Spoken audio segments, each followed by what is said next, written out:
Thanks for tuning in to the Football Talk Squadron. I'm Dutch, and this is our last week of college football for the regular season. We got the conference championship games coming up this week, and then come Sunday, we'll find out who's going to the playoffs. We'll outline the bowl schedule.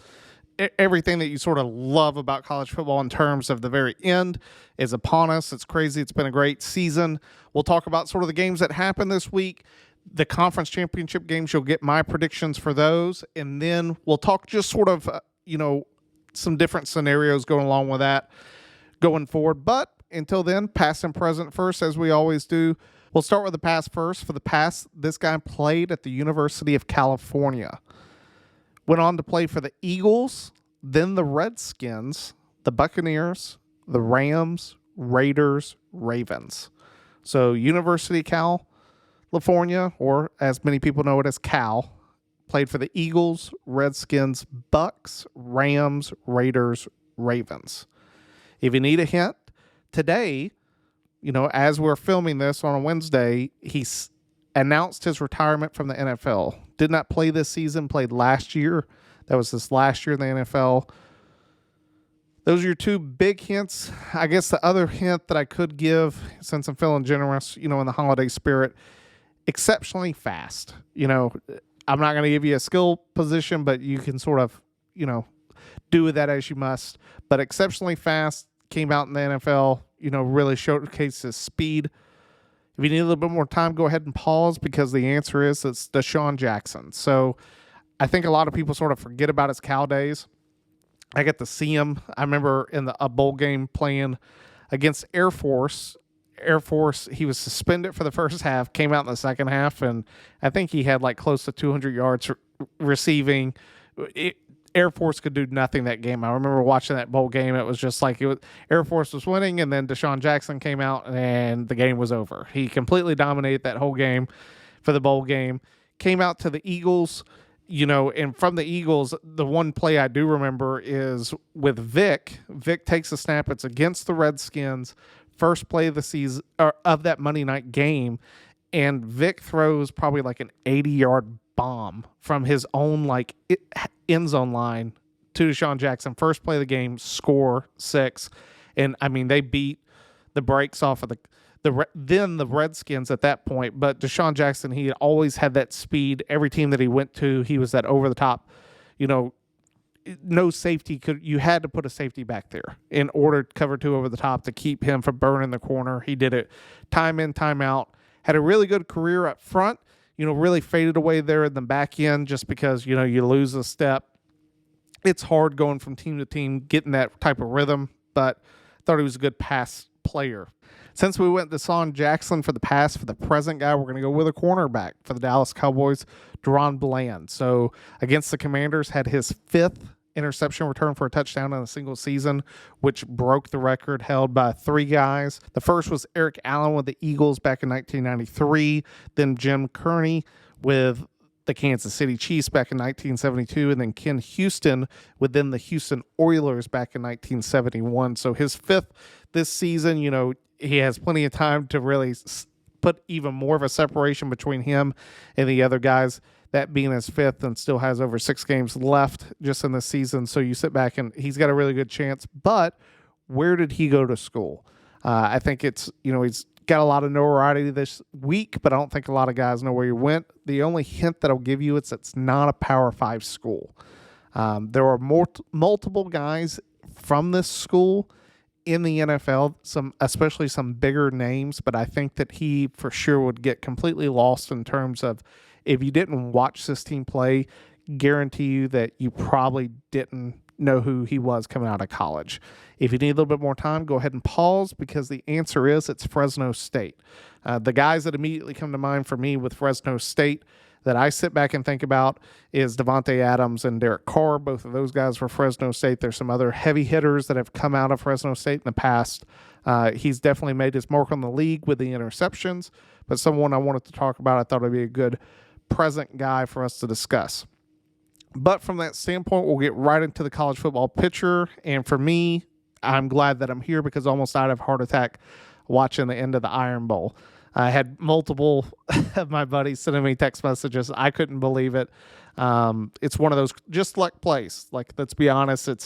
It's yes, it's practice. It's you try to make that happen and simulate. But at the end of the day, there is nothing that you are ever going to do in practice that replicates that moment in a game where the entire crowd is against you. You know, really the whole game is against you. You feel like you're about to lose. Let's be honest. It's 4th and 31. You're sitting back. You're throwing a Hail Mary at this point, just hoping that someone comes down with it and then it hits. And that's it's what makes college football.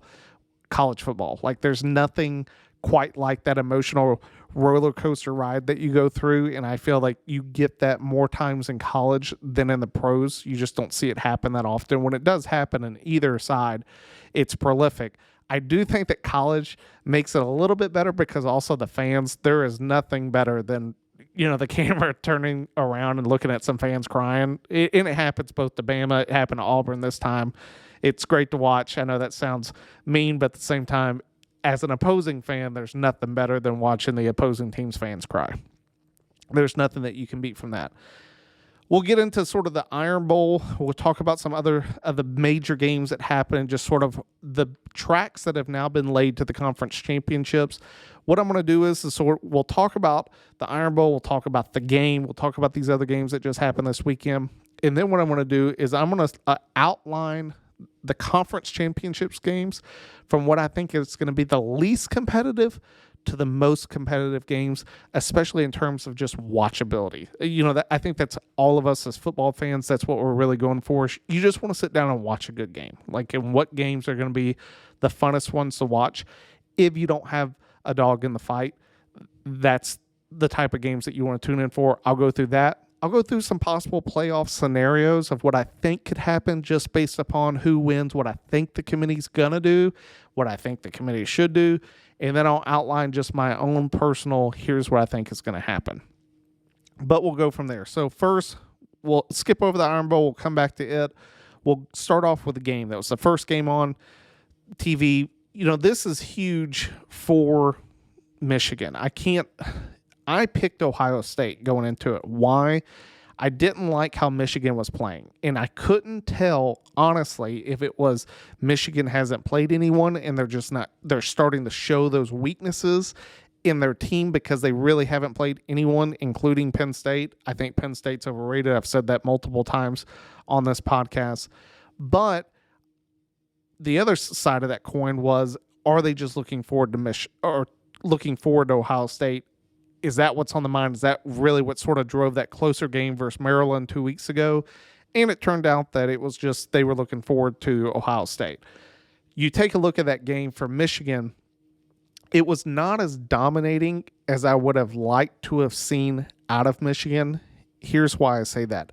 I really do think Ohio State's overrated. Like, when you watch that game, it's clear McCord is not this type of quarterback that they can rely on to win them big ball games. Like, you can tell he gets flustered. You can tell he's just not that guy. I think that's the easiest way for me to phrase that in terms of him as a quarterback.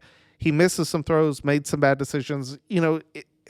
Every quarterback does, but he's continually done that throughout the year, that I think if Ohio State had another option, they would use that option. It just happens to be that they don't have that option. And then the other thing about Ohio State is it really comes down to Marvin Harrison Jr. And I give it to the kid. He is amazing. He changes that offense. I think that if Ohio State doesn't have Marvin Harrison Jr. this year, they probably lose another 2 to 3 games, especially early in the season where they were really struggling. It was really up to Marvin Harrison Jr. making plays to propel them ahead. That's their guy. Like, if they don't have him, it is a completely different season for them. Michigan comes out, their offensive line takes a hit. Guy breaks his leg towards the end of the game. Big, huge moment for them. It sucks to see because their offensive line, I would argue, is the most dominant in college football right now. They had their way with Ohio State.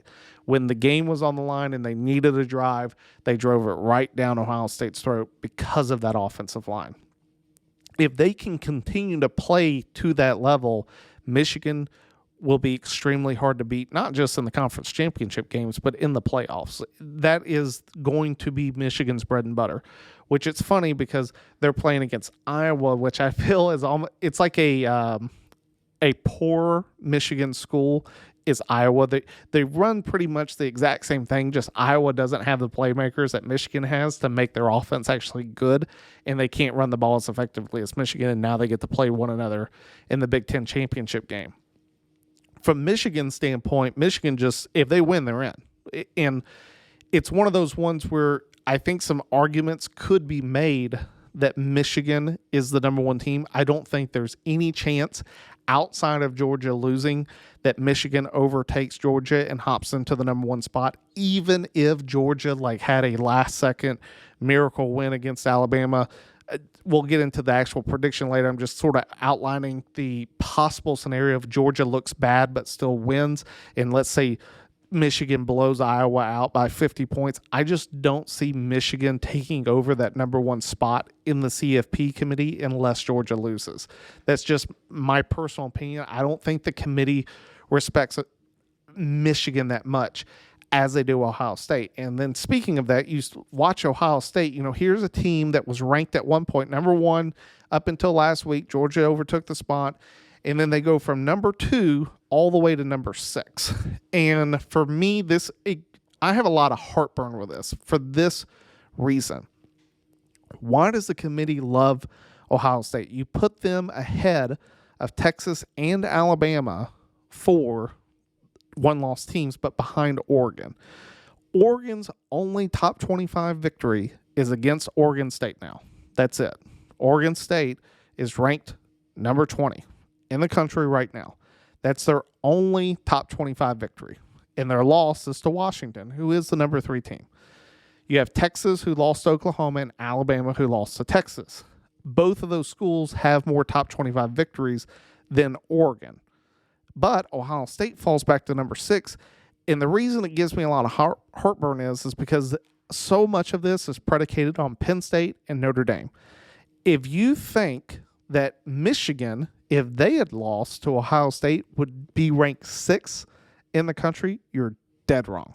Dead wrong. There's no way that if you just flip the score and Michigan loses, I almost argue that they'd be lucky if they were not behind either Mizzou or behind Mizzou. I could easily see Michigan falling all the way to 9th, in this argument. The committee does not respect Michigan. I think that, you have Ohio State's athletic director who's on the board at the CFP committee. You just sort of sit back and look at some of these things, especially from a bias and also sort of a conspiracy theory outlook. I don't like how the committee treats Ohio State. It'll be very interesting to see how the final rankings follow through, especially if you have Alabama and Texas both win. Does that automatically push Ohio State behind them because they're not a conference champion? Because I think with them being at 6, it clearly opens the door for Ohio State to get in to the college football playoff if there's chaos. I'll sort of talk about that scenario of what it will take for teams to get in here in a minute, but that sort of wraps up the game and sort of how that stands.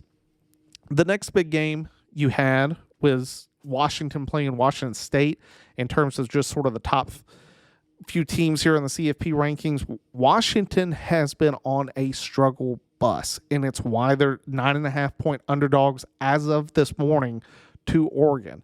And I really can't think of a last time an undefeated team was picked to lose a game by more than a touchdown. The committee's really high on Oregon, really, really high. It will be interesting to see what Washington is able to do coming out on Saturday evening. I sit back and think of Washington. I think with how much they're being doubted, it really is going to make it difficult on Oregon. Oregon, I think, is still in a better position to win the game because of how well their offense and defense has been playing here as of late, especially compared to Washington. Washington, in my opinion, has nothing. They're not having this pressure to win the game. Like, they really sort of like, no one believes in us. I can hear the coach right now. No one believes in us. No one's picking us to win. You have nothing to lose. There's no pressure on Washington to win this game from like a national standpoint. Like, hey, just don't be the team that messes us up. No one thinks Washington can win this game, and I think that makes Washington very dangerous going into this game. Now, what are the biggest challenges for Washington? The main one is Penix's play. Like, what quarterback are we going to see out of Washington coming to the Pac-12 championship game? Because when you look at the beginning of the season of how Penix played to the end of the season, you know, the first few games for Washington, you're like, well, there's your Heisman Trophy winner. Penix is tearing it up. Like, if he keeps on this pace, he's going to set all these new records. He'll be the best quarterback in the nation by far. Then the back half of the season, Washington's offense really struggled to put up points. Their defense has won them games, which is the saving grace for Washington. Is it's not outside of the USC game, there was never really a game where they couldn't stop anyone, you know, including Oregon. I know that it was 30 points, but from the standpoint of just like whoever had the ball last type of feel, that's not what you got out of that Oregon-Washington game. It was pretty back and forth, but I don't really think it was a who had the ball last. It just sort of happened to work out that way with the first time they met up. Washington's key to beating Oregon is being able to pass the football. You just haven't seen that the last few games, and I think that's why a lot of people are doubting Washington going into the Pac-12 championship game. Then you got Florida State, who, let's be honest, they survived because Florida had a backup QB, and Florida's not a good football school. That the fact that Florida was up on them 12-0 at one point, and Florida State came back is a huge credit to Florida State. But let's be honest, like, I can't emphasize this enough, and this is, I know some Florida State fans are going to get very upset at me, and Maul, if he was here, he'd probably be upset at me for saying this. The committee was put in place for the exact scenario that we're getting with Florida State. Everyone knows that Florida State, if they continue to win, you know, they did against Florida and did against Louisville, it's because they're not playing a great opponent. And it's not saying that Florida State's not capable of winning, and I can already hear Maul giving me that argument right now that you're robbing them of a chance just because you don't think they could win. Duh. Like, that is the CFP committee. Like, that's why we have a committee. That's why it's subjective. It's supposed to be the four best teams. No one is going to be able to convince me otherwise that Florida State is one of the four best teams with their quarterback. Now, if they come out and absolutely just curb stomp Louisville, I think it will help their position. But if they struggle with Louisville at all, I can see Florida State being left out in multiple different scenarios. That's just my hot take going into it, and it's because Florida State has a backup quarterback. They're not the same team. Don't get me wrong, Florida State's defense is lethal. Like, they are a very, very good defense. You watch their defensive ends all game against Florida, they were having their way. Now, granted, Florida State does not have the best offensive tackles in the world. That has shown up multiple times for them this year. But from the standpoint of Florida State, rivalry game against Florida, going into the swamp, finding a way to win, that is exactly what they needed to do, and they did it. But from a standpoint of who is one of the four best teams right now, it's not Florida State to me. I think that this is where a lot of these arguments brew, is the biases that the committee uses to rank teams is not equal throughout. Like, if you want to sit back and be like, the wins matter and they're undefeated, I can buy that argument if that's the only one that you're using. But then you sit back and you look at it from the standpoint of, well, how are these teams being ranked, and how, you know, it's clear that you put Washington ahead of Florida State. Why? Well, you know, these type of wins and da-da-da-da. Well, then you look at the one-loss teams that didn't do it for them. Like, you sit back and you look at Ohio State beating, you know, Notre Dame and Penn State. Penn State, their only good win is against Iowa. Notre Dame's only good win, it's against, you know, Duke. That's it. In USC, who's not a top, neither one of those teams. Notre Dame doesn't have a top 25 victory on, you know, right now as listed by the CFP committee, but yet they're ranked at 17. You sit back and you look at how some teams are ranked and you just go, hey, it's not making sense. That being said, that's why I sit back and I look at Florida. State, and I go, this is why the committee should bump them down in a few different scenarios, and we'll go through those later. I know I'm holding out on you right now, but it's for a purpose of really outlining it all going forward. Then you got Georgia playing Georgia Tech. Georgia, I think, clearly looked like they were looking forward to Alabama. They struggled against Georgia Tech. Georgia Tech ran some very good plays in order to help to get them there. I don't think at any point Georgia felt in danger, but it was definitely an uncomfortable feeling that luckily for them going into the fourth quarter, they really separated themselves and kept it at bay. And there was never a point where you're like, hey, Georgia Tech's got the ball and they're ready to go down and score and, possibly win this game. You never got that vibe watching the game, but you could tell that Georgia wasn't fully focused on Georgia Tech going into that game. And then the final game, you got the Iron Bowl of Alabama-Auburn. And I'm not going to be the first to tell you Alabama should have lost the game. Alabama did not play well, especially in what was surprising most of all on the defensive side of the ball. They had plenty of mistakes on the offensive side of the ball. We sort of knew that about this Alabama team for most of the year.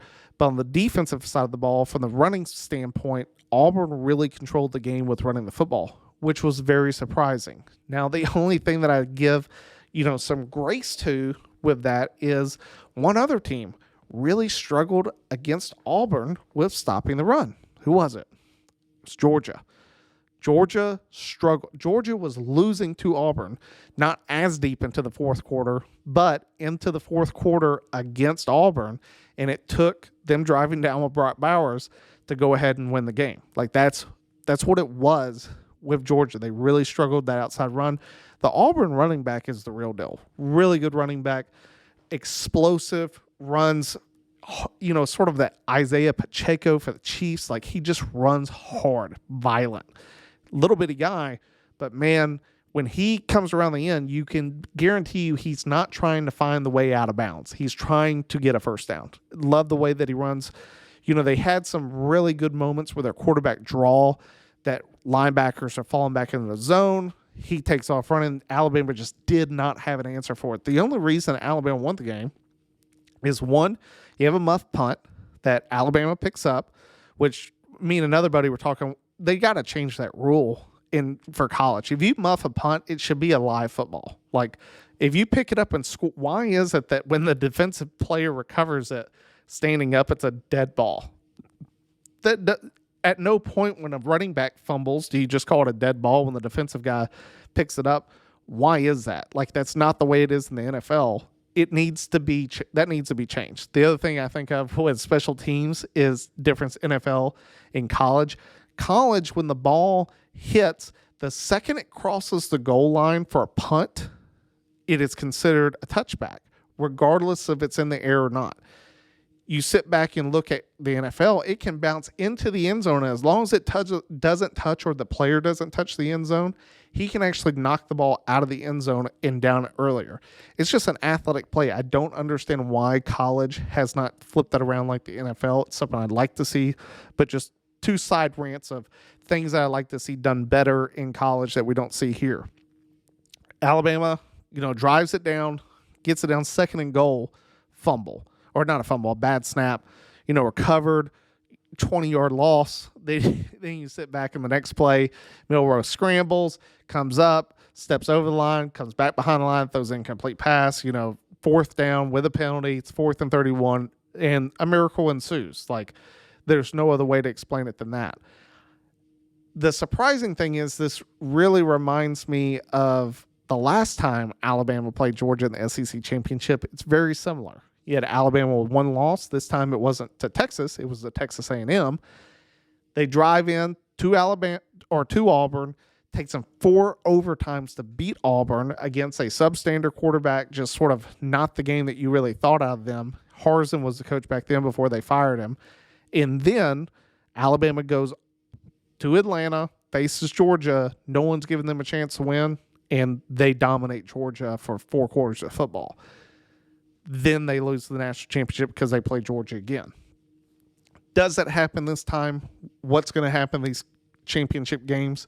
Well, here you go. Here's your predictions and sort of the things to watch. So we'll start with the most or the least watchable game to the most watchable game, especially in terms of competitiveness. The least watchable, I think the least competitive game is going to be Michigan-Iowa. Why do I say this? Iowa just struggles to throw the football. I mean, it is a team that you can tell that when they call a play, I don't think the coach wants them to throw the football. It's sad. Iowa is the service academies of Big Ten football right now in their offensive productions. Like, they throw to try to survive, but not to try to actually win the game. It is something that it's like they will run the ball 2 to 3 straight times, and if they get into a position where it's like, hey, it's 3rd and 8, you really got to throw, then Iowa throws. But you can tell it's not what they want to do at all, and that is service academy football if I've ever watched it. You know, you just sit back, and even the times they do throw, the quarterback, and I get it, he's a backup quarterback. He makes some they've made plays against Nebraska. That was a horrible game to watch. Like, it was painful watching that game. I think the meme that I saw was 2 trash cans floating down a street that was being flooded, bouncing off of one another's, and they were like, here's your highlights of Iowa versus Nebraska. Like, that, spot on. Couldn't emphasize that more. So I look at Michigan. Michigan is going to survive off of stopping the run for Iowa. Like, the only way Iowa wins the game is because Michigan cannot stop the run. That's the only way that Iowa has a chance in the game. It's the reason Iowa beat Nebraska.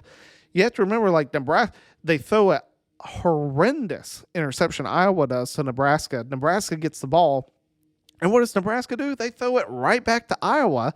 The kid takes it to about the midfield, and then the very first play is a run, and he breaks it loose for like 25 yards and gets them in the field goal position. They didn't get in the field goal position by running. They got it in from throwing. I sit back and I look at, Iowa, if they are unable to move the football, if they have to throw the football. I think Michigan loads up the box. They're going to do whatever it takes to stop the run, and they'll live with the consequences if he gets a few passes off. I just don't see any scenario in which Iowa's able to throw the ball effectively on Michigan. On the opposite side of the standpoint, this is where Michigan, I can see them sleepwalking a little bit, maybe through the first quarter or two, is Michigan's going to try to run the football. That Michigan has the best offensive line in the country. I guarantee you they're going to try to get a lot of reps going into this game for the new offensive lineman coming in, due to the other guy breaking his leg. They're going to run the football down Iowa's throat. If it's close, it's because they just haven't established that yet, and Iowa's playing tough. Iowa's not going to have the depth to compete with Michigan the whole game. Like, I could easily see it being like a 7-0 game going into half in favor of Michigan, and by the end of it, 24, 31-3, 31-7 type of ball game. I don't ever see it being a competitive game from Iowa's standpoint, that Iowa's in the game. It may be that Michigan sort of sleepwalks through the first half and then shows up in the second, and the pressure they've put on that defense through running the ball so much in the first half really shows and wears on them in the second half and really propels them ahead. But from a standpoint of, this is a game that I'm going to sit down and really be like, hey, it's going to be a great football game, I don't see it. Am I still going to watch it? Absolutely. It's the first game coming on that day. That's exactly what I'm going to do. I'm going to pull up a chair and not do anything for 8 hours, and my wife's going to be furious at me. But it's going to be enjoyable watching the game. From that standpoint, my prediction, Michigan wins. Michigan's going to win the football game. I don't see really any chance that Iowa does. If Iowa does this, just to lay this out, I think that this is the only way that Ohio State gets back into the playoffs, is if Iowa wins the game. If Iowa wins, they'll knock Michigan out of the top 4, and it will allow Ohio State to come back in. That's the only way that I see this happening. I'll go through a bunch of other scenarios, but the only way that Ohio State advances is for Michigan to lose. That's it. Outside of that, Ohio State's knocked out of the playoffs. The next game that I think will be the least competitive, but a little bit more competitive than the Michigan-Iowa game, is the Texas-Oklahoma State game. This is still a rivalry game, and it's the last one that you're going to see from these two schools for, I'd say at least a minimum of a decade, if not more. And it's not until possibly, the Big 12 falls apart and the SEC scoops up more teams for a super conference. That's the only way I see this rivalry, rekindling, sort of like Texas and Texas A&M. They haven't played one another since Texas A&M came to the SEC. They're going to play one another next year. That's the only thing that I see bringing it back in. From that standpoint, though, I would be more willing to say it would be competitive if Oklahoma State had showed any type of just, we're ready for this game the past few weeks. They beat Oklahoma. Huge statement win. You're sitting back, you're like, yo, Oklahoma State may have a good run at Texas. What happens the next week? Just get humiliated by UCF. Just murdered by Central Florida. Could not, 42 points. Gave up, you lost by 6 touchdowns. 6 touchdowns. That's not something that you can erase. And the fact that they're still in the top 25 blows my mind. You're sitting there at 18. What happens the week after? Struggle win against Houston. Houston gave them everything they possibly wanted, and Oklahoma State found a way to win. Last week, BYU gave them everything they wanted, took them into overtime until Oklahoma State finally found a way to win on a turnover by a tight end after he fumbled after catching a pass. Oklahoma State has found ways to win, but at no point have you looked at Oklahoma State and you're saying, hey, this is a team that I think is ready to try to dethrone Texas. That being said, Texas hasn't looked great either. Yes, they shellacked Texas Tech. I think that was shocking. I know me and Maul both picked Texas Tech to cover in our picks, and then they lose by 50 points. That was typical for picking against the spread this year for me and Maul in college football. But from the standpoint of Texas, you look at sort of their previous wins. You got Kansas State, Kansas, a couple other different teams that they just didn't really look. Iowa State didn't look good at. They really, and it wasn't that they were in any danger of losing per se. It was just, you could tell it wasn't the cleanest of footballs. Yes, they had a backup quarterback. It wasn't until Iowa State they got Quinn Ewers back. Ewers looked really good against Texas Tech. Even Arch Manning got to come in and play a little bit. It's one of those games, though, that I don't see it being competitive just because Texas's defense. That's where I sort of see this game changing. The only way Oklahoma State wins this game is it's very much like Iowa. They have to establish running the football. That's how they beat Oklahoma, is running back could not be stopped. Texas's defense is better, especially on the defensive line, than Oklahoma's is. They really have a good defensive front, Texas does.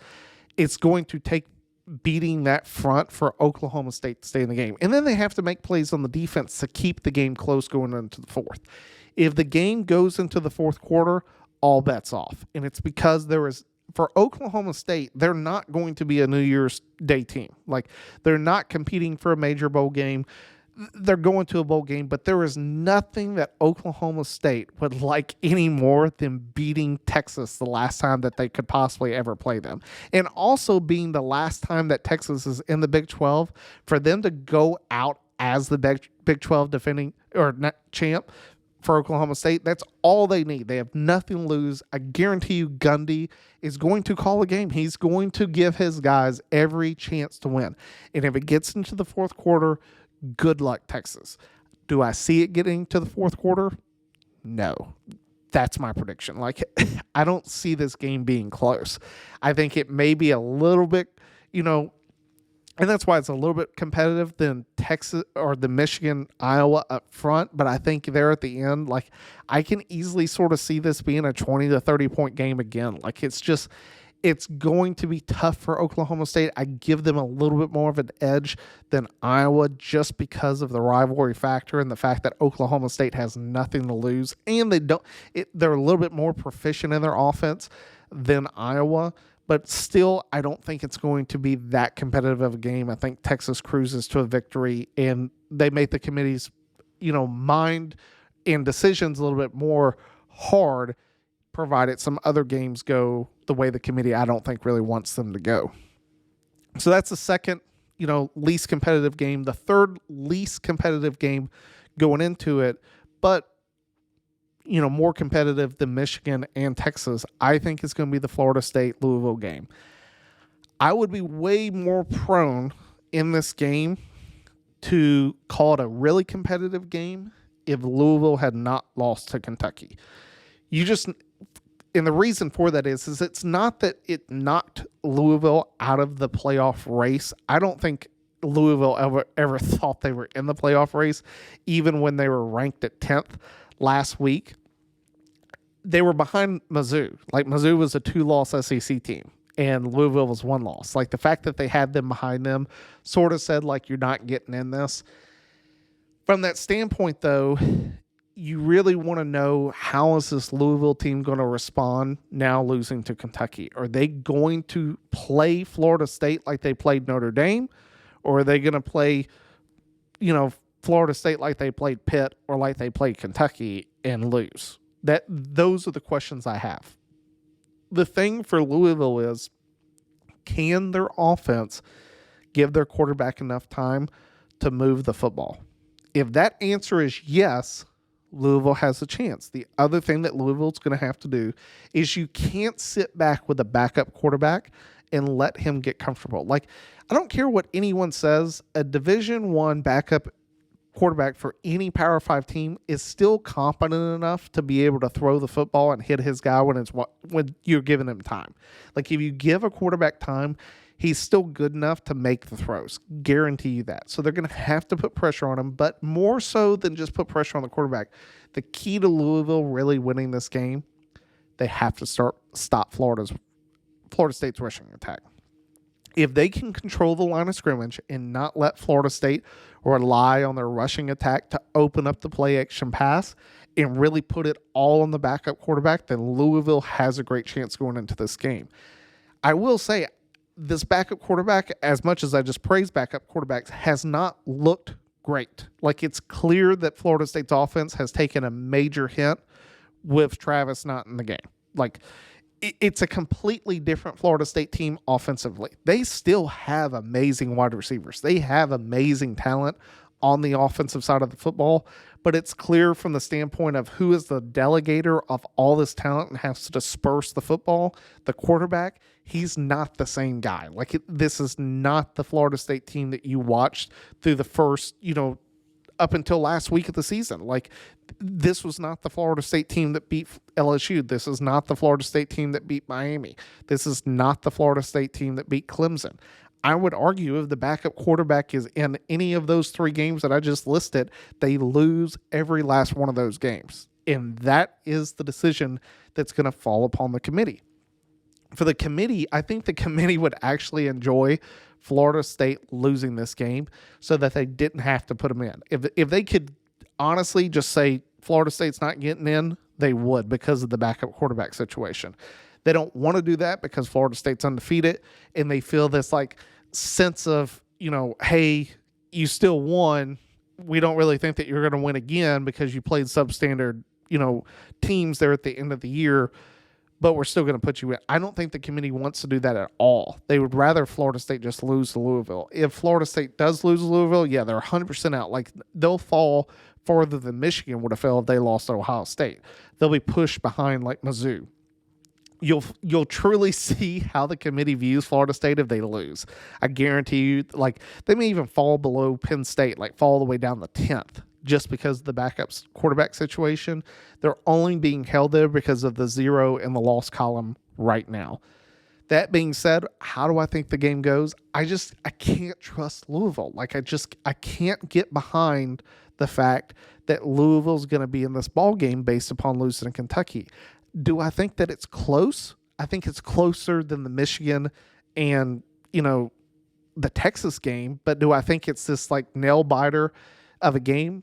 No, like I don't see it being competitive late, if that makes sense. Like, I can see it going back and forth sort of in the first quarter, maybe up until half, but in the second half, I just don't see it being that way. If it is, I'll be here for it. It'll be great, but it's just not the game that strikes me as going to be competitive. The first 3 games that I just talked about, like I just don't see them being competitive in the second half. If they are, I'll be here for it, but In that being said, give me Florida State. So right now I've got Michigan winning, I've got Texas winning, I've got Florida State winning, and then I've got two of the biggest games left. So the next game, very, very competitive. It's going to be a competitive football game, but it's not the most competitive football game, and I'll explain why. The next game is Washington, Oregon. And I know what all of you are saying is, I knew it, he was going to save the Bama game for the most competitive game. It has nothing to do with Bama and Georgia. Nothing to do with either one of those schools. It has everything to do that this is a rematch game between Washington and Oregon. It's so difficult to beat a team twice. That's why this is one notch below Alabama, Georgia. If they had not played one another this season, it'd be above Alabama and Georgia every day of the week. But due to them already playing one another once, that's why I just think it's still going to be a competitive football game, but I think it's going to be different than the first time they met. Here's why. I've talked about a little bit that Washington has had its struggles here as of late on offense. Oregon's got a good defense. Oregon has a good defense. Oregon's got a really good offense. I think Washington's defense is not bad. I wouldn't put them on the same level of Oregon, but it's not so much disparity that I really have a huge gap in between Washington's defense and Oregon's defense. I think Oregon has shown up in some different games a little bit better than Washington has, but Washington's defense has won at games, hands down. Like when it mattered, Washington's defense showed up and won games. You look at the Arizona State game, you look at even last week against Washington State.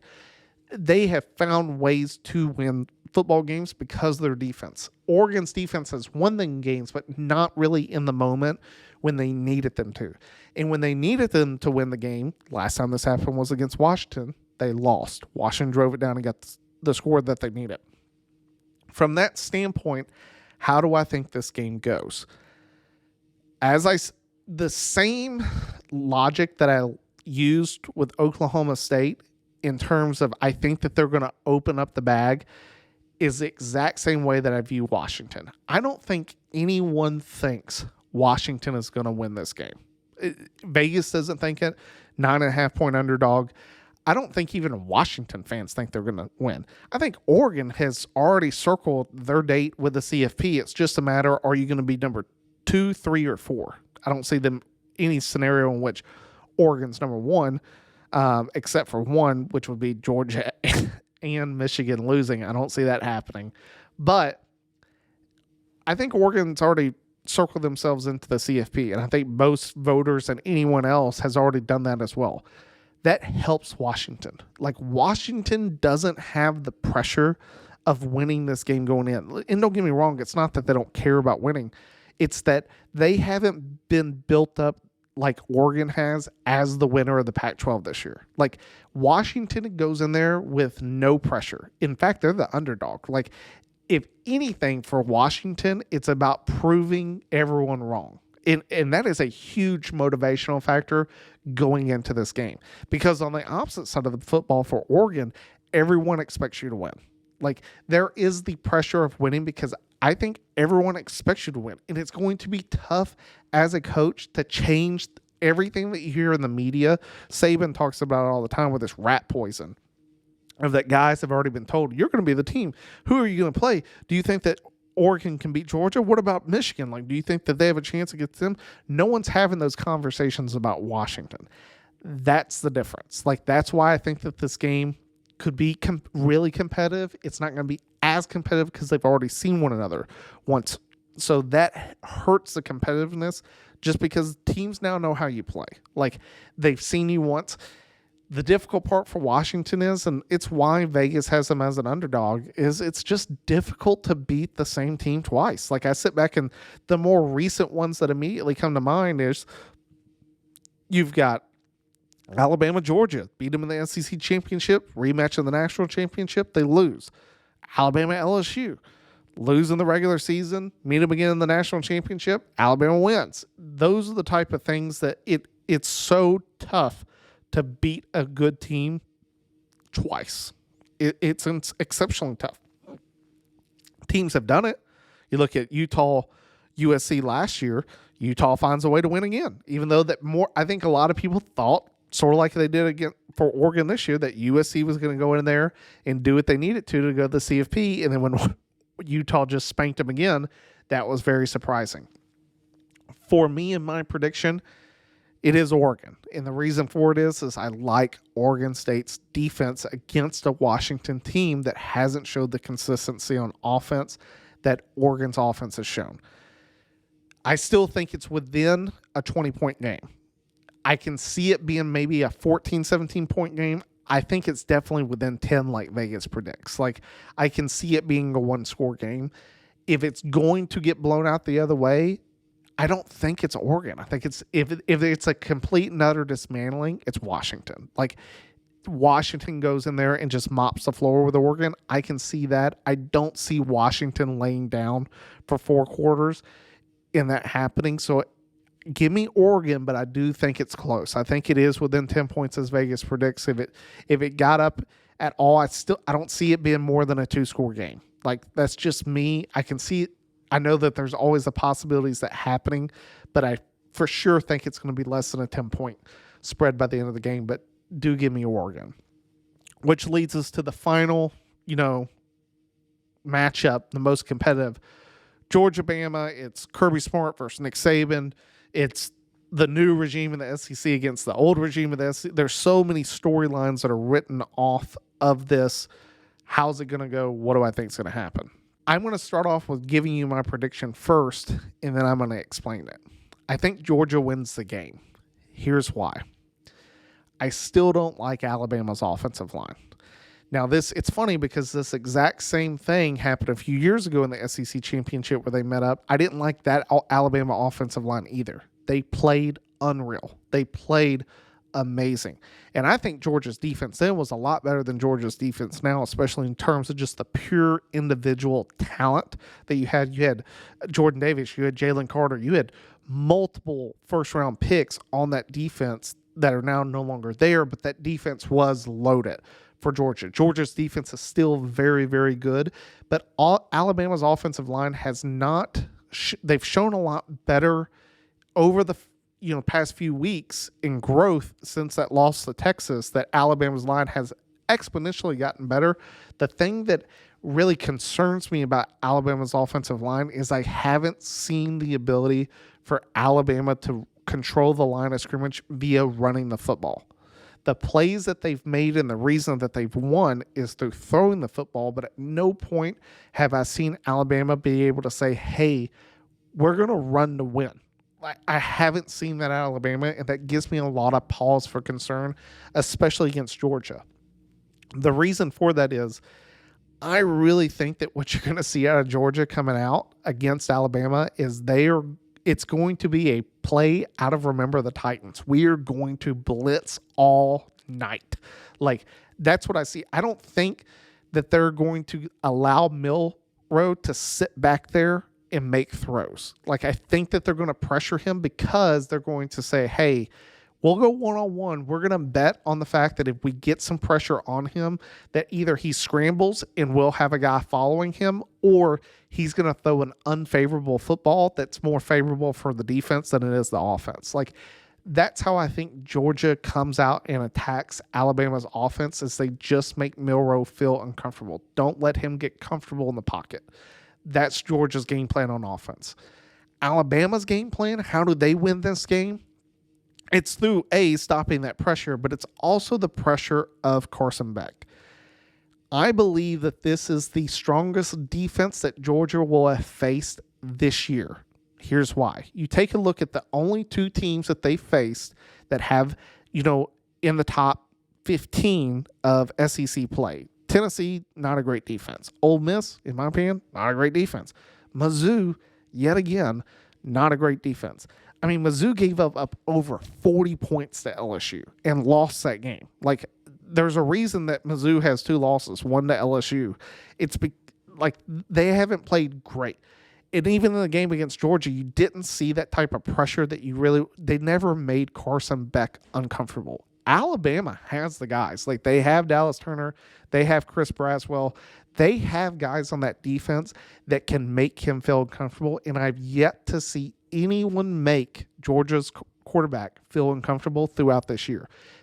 If you allow him to stand back and throw the football, Georgia's going to win the game and by a lot. Like, if they can't get pressure on him, he will annihilate the defense because Alabama runs a lot of zone. They do run some like 8-ball on the outside, one-on-one coverage, and let the middle of the field be a little bit more zone. And that really hurts just because, like, I think this is the best way to sum this up. Every year, the most drafted position in the first round of the NFL draft is what? It's defensive backs. Like, they are so hard to find. In college, it's a plethora of wide receivers. There's so many good wide receivers out there. It's really difficult to find a corner who's able to lock down guys. So that's why they run a lot of zone. And in zone, if you're not getting pressure on a guy, wide receivers are going to find the holes in the zone and they're going to sit down. And there's not a guy within 5 yards of him. So the quarterback can just zing it in there, and he's not even getting a contested catch. Like, no one's hitting him until after he's already turned around and running down the field. That's just the way that it is for a team that runs a lot of zone. You rely on your defensive line and maybe a little bit of pressure from a blitz to help throw that guy off and throw some passes where he's not seeing that zone coverage come in and a guy underneath, and that's where interceptions happen. That's the only way for me that Alabama's able to win the game is they just make Carson Beck feel uncomfortable throughout the game. They've done it before with Stetson Bennett. That's what the big difference is. The last time they played Stetson Bennett in Georgia in the national championship game, in that second half, they could not create pressure. And that lack of pressure made it for Georgia to be able to run the football and throw the football, and that's how they beat Alabama. Plain and simple. I've already said that I think Georgia wins. Like, that's sort of my scenario. So who did I have winning? I had Georgia winning, Michigan winning, Oregon winning, Florida State winning, and Texas winning. How do I think that's going to be ranked out in that scenario? I think it's going to be number 1 Georgia, number 2 Michigan, number 3 Oregon. Like, I think that they are going to hot Florida State. And here's why. Florida State will be at number 4. I don't think that the committee wants to make it so Georgia has to play Oregon at number 4. Like, and what's crazy about this is this is the type of, like, idiot stuff that we see out of the committee that, like, we just sort of sit back and shake our heads and go, like, can you explain this better? Because that doesn't make sense to me of, like, how they will rank teams and do some different things. It's very, every team gets a different ranking for very different reasons, and not all those reasons that are used to support one team are used to support the other team. In fact, they hurt the other team. And just like last year, in my opinion, Ohio State should have been ranked ahead of TCU. TCU should have played Georgia first. Both teams were without what? A conference championship game. TCU loses to Kansas State. Ohio State sitting there, didn't even play in the conference championship game due to loss to Michigan, but both have one loss. They still put TCU in above Ohio State. I don't think it had anything to do with they thought that TCU was better. I think it had everything to do with they didn't want Michigan to play Ohio State again the next week. This scenario, I don't think that they want to give Georgia a super hard test against Oregon State and give Michigan the easy path against Florida State. If Michigan plays Florida State, Michigan's going to win by 2 or 3 touchdowns because Florida State's offense is just not going to be there. Like, I hate saying it, but that's the way I see that game going. Georgia playing Oregon, you got Dan Lanning. There's the last time they met, Oregon just got murdered last year in the opening game in the Benz. There's a lot of different scenarios that work out that I think would be more favorable. I just don't see that happening. I think that they would make Georgia play Florida State. They would justify somehow, oh, well, Oregon beat, Washington. They were the number 3 team. Oregon's going to jump up and be number 3. That's how I see the committee doing that first scenario. That's my first big scenario. Let me pull up all my other scenarios. There was a ton for us to go over. I was talking to Pops, the guy I was talking about yesterday on the football podcast, just about sort of the different scenarios and how I think they work out. So let's say that the most favorable matchup I think the committee would love to see happen. Here's what that is. The number 1 through 4 teams win.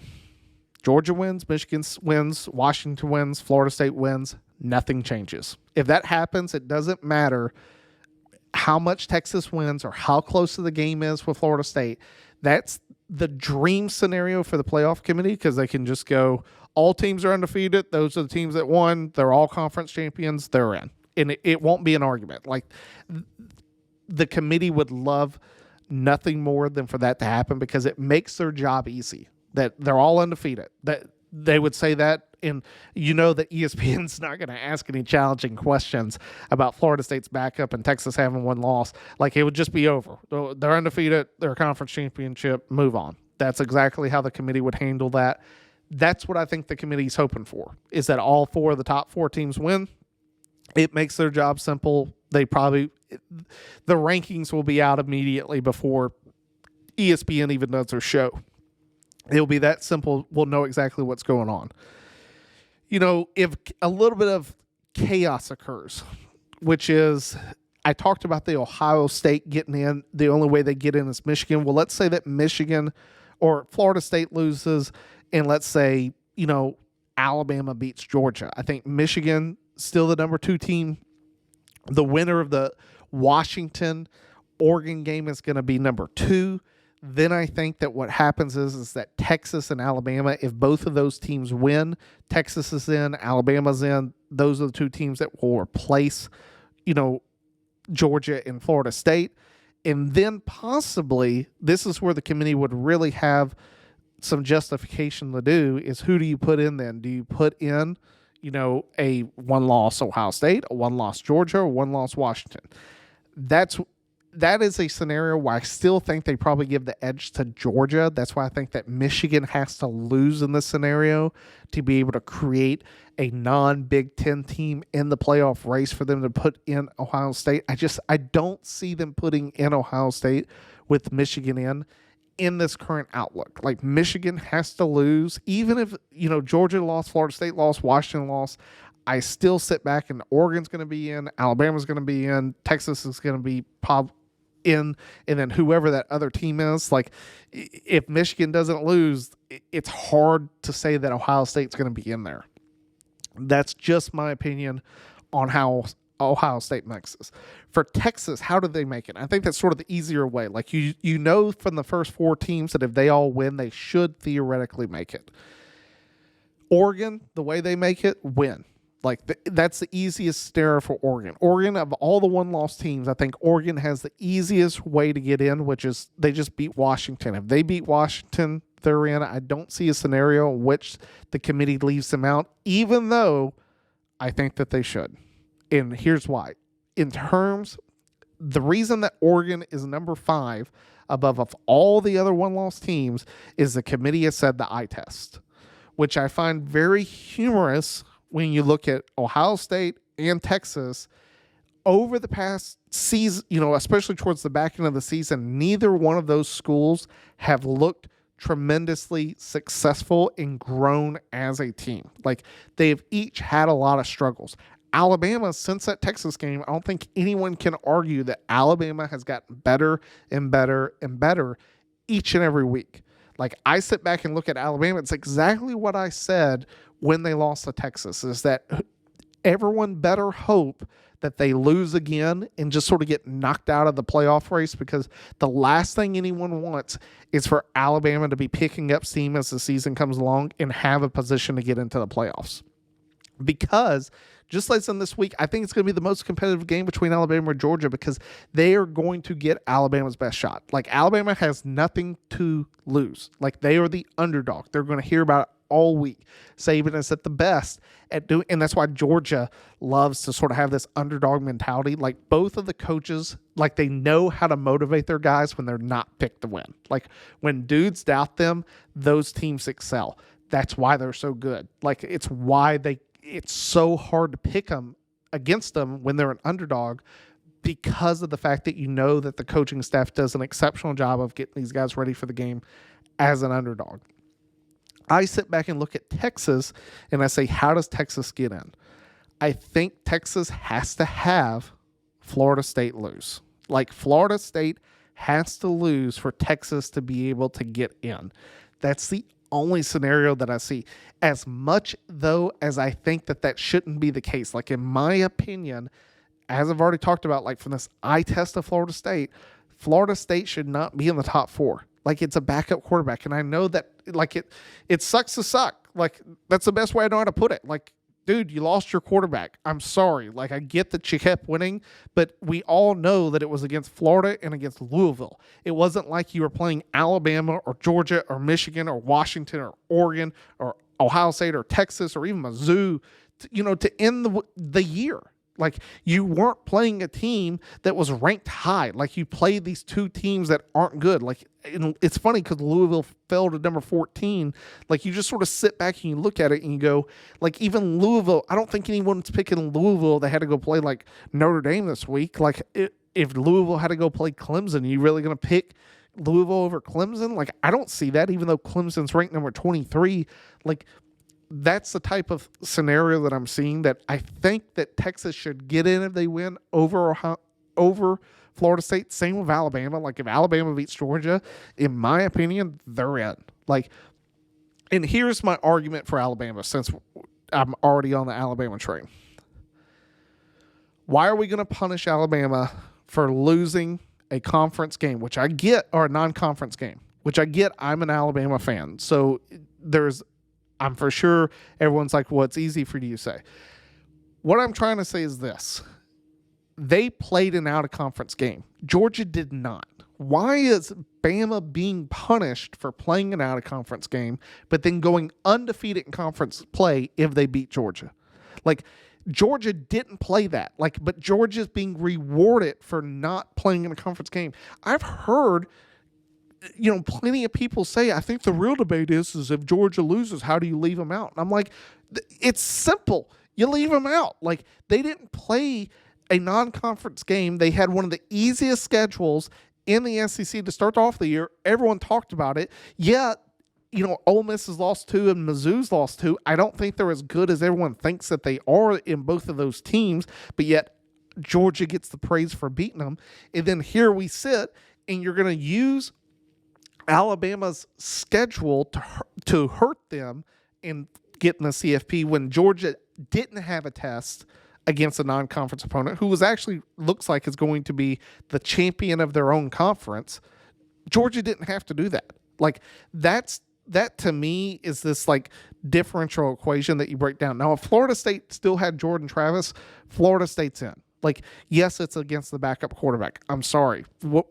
This is why we have a committee. It's why we don't do the BCS anymore, because the BCS would have completely ignored the fact of who's healthy on the roster. It would have only been about wins and losses and different metrics, and that's it. But that's not what people wanted. They wanted a committee in this exact scenario that, hey, we don't think this is one of the 4 best teams in the country. Leave them out. That is the exact scenario that we're being presented. Fight me on it. Like, I'd love to hear from someone that says that that's not the scenario that we're exactly in. This is exactly why people revolted against the BCS. They hated the fact that teams got in who weren't one of the best 4 teams. This is exactly what's happening now, but we're going to put Florida State in it, I guarantee you, if they beat Louisville. I just don't see how they get left out if they win that game. But for Alabama, if they beat Georgia, where do I see some possible scenarios that Bama wins? How does that go? If Alabama were to beat Georgia, the current scenario I think you'd see is you'd say Michigan's number 1, then you've got the winner of Washington, Oregon, then you've got Florida State, and then whoever they wanted to pick between Texas or Alabama. In that scenario, if Florida State loses, which is nuts. Or excuse me, not in Florida State. You got number 1 Michigan, number 2 Oregon or Washington, number 3 Florida State, and then the number 4, it's going to be between Texas and Alabama. In that scenario, what do I think the committee does? I think the committee puts in Texas. Like, I really do believe the committee would leave out Bama because of the head-to-head matchup loss, regardless of the fact that Alabama just beat the number 1 team in the country. Like, in the team that was back-to-back national champions, won 29 straight games. If Bama beats them, in my opinion, Bama should be in. Like, you beat the best team in the country for the past 3 years. That's what you did. And if they don't get in, I think that there will be a revolt in the South. Like, people will probably go, burn down the CFP headquarters. I think the committee, though, puts in Texas because of the head-to-head matchup win for Texas. I just don't see how they leave them out, even though they've done it before. Like, I sit back and I look at Bama with the year they beat Georgia in the national championship. Alabama didn't even play in a conference championship game. And what they said was, hey, they were missing some linebackers. Yeah, they lost to Auburn. We still think they're the better school. They got in and ended up winning the national championship game. In that scenario, though, with a one-loss Georgia versus a one-loss Texas or one-loss Alabama, like, how do you then say that Texas is better than Georgia? Like, it's funny to me right now because the committee's already saying it with Ohio State. Like, they're already saying Texas is, worse than Ohio State. What does the conference championship game have anything to do with that then? Like, how is it that if Texas wins next week that they're going to jump Ohio State? Like, because they played an extra game that makes them better than Ohio State? Like, that's what that's the thing that I don't understand with the committee ranking Ohio State where they have them ranked. Like, clearly they lost, but you still think they're a better team. So how is it then? The only way that this makes any sense is if no matter what happens next week, Ohio State remains the number 6 team in the country. Like, or not just the number 6, if they remain in front of Texas and Bama. Like, how does Texas playing Oklahoma State change anything in how the committee views Ohio State? I understand if Alabama beats Georgia, like, hey, you beat the number 1 team in the country. Like, you did what Ohio State couldn't do, which is beat a top 5 opponent, of which, let me just go back to that. I think I already talked about it, but if not, I'll mention it. Ryan Day versus top 5 CFP teams. What is he in the record column? You ready? I don't think you're ready. Let me go ahead and give you the only win that he has. He's only won once in all his times against actual competition, if you want to put it that way, is against who? It was against Clemson. So this was Justin Fields against Clemson. That's where he had multiple touchdown passes the COVID season. That is when Ohio State had their only victory against CFP top 5 opponents. He's 1-6. 1-6. So he beats, Clemson that year, then goes to the Natty, and they just get the floor mopped with him by Bama that year in the national title game. But he's got 3 losses versus Michigan, and then he's got another loss to Bama, another loss to Clemson. They lost the year prior to him. There was that targeting call that really Ohio State probably should have won that game, and then the fumble. There's plenty of other things that have happened that you sit back and you look at Ohio State and you say, well, the record probably shouldn't be that. Now, the losses to Michigan, fair and square. He's 0-3 versus Michigan. You can't sit back and argue that. I look at Ohio State and they're getting such a level of respect that no other team would get. And as I point out, that's my biggest argument against Ohio State is if you think that Michigan, if they had lost last week, that they'd be ranked as one of the best one-loss teams, you're crazy. They would have been behind all of them and even behind Mizzou. Like, that's how I believe the committee would have went out on it. But from that scenario, the only way I see Texas playing, Texas and Alabama both getting in is Michigan, Oregon, but Florida State has to lose. Like, if both teams want to get in, and it's sort of the same thing for, like, Alabama and Ohio State. Ohio State needs Michigan to lose, and Alabama not only has to win, they have to have Florida State lose too. Like, they have to have 2 teams in the top 4 go down for them to be, I'm not even counting the Oregon-Washington just because I've already said whoever wins that game, in my opinion, is in to the playoffs regardless. I sit back and look at it and I go, both of those teams have to lose for Alabama to be able to get in. If Alabama beats Georgia, but Michigan wins, Washington wins, and Florida State wins, they'll put in Texas before they put in Alabama. Watch. That's exactly the prediction I have, and we'll see if I'm right. We'll see what happens. My prediction is, though, it's going to be Georgia, Michigan, Oregon, and Florida State. That's how I think the playoff ends up. We'll see what happens for Maul's picks. You'll be able to see it on TikTok when he does his picks of the week. I figure give mine a little bit early. We'll give the rest of the top 25 matchups going out this week, and then we'll get come back for the week following after these conference championship games. After the playoff set, we'll have a huge discussion. Me and Maul will sit down. We'll talk about the CFP race. I know we've highlighted that we're going to do it before. That's sort of the week we're going to do it. We're going to do another episode that's just about the 12-team playoff, of how the committee, once the dust is settled and they have 1 through 12 ranked, and what we now would know if the 12-team playoff was this year, how we think that would go. That will be its episode within itself, and then we'll just have an episode dedicated to the CFP playoff race as it's set, how we think it's going to go, sort of the recap of the conference championship games. It'll be a great episode. Look forward to you guys joining in. Do thank you guys for viewing. Please subscribe to our YouTube channel and to our TikTok and Instagram. Go to our website, footballtalksquadron.com, for all of our media channels. I want to thank you guys for tuning in. Look forward to the CFP race, but until then, it's time to pull chalks. We'll see you next week.